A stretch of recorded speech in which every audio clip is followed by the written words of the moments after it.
Inanion ma'am ang paggamit sa sa snipping tool. So diri ka i-abre nimo tong kuan documents nga gusto nimo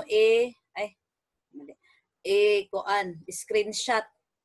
So like for example, kani siya nga module kani mathematics.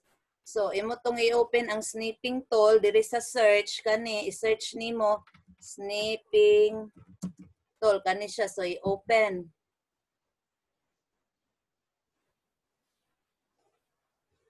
Okay.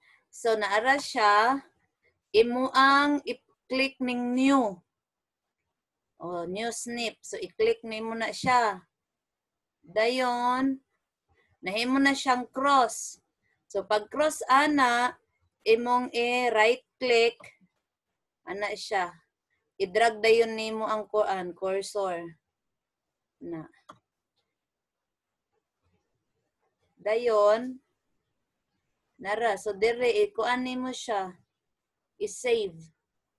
I-save nimo ang file. Kani i-save siya, file save. Pwede file save. Kani, save as na lang. Save as. Dayon see to it nga kabalo kag asa to nimo gi-save pareha ni sa picture.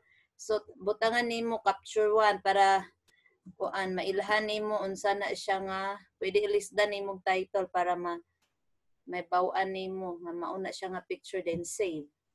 Then pangitaon na to dayon siya nimo ma'am. Kay maura na. May nanaon ang pag-screenshot using snipping tool.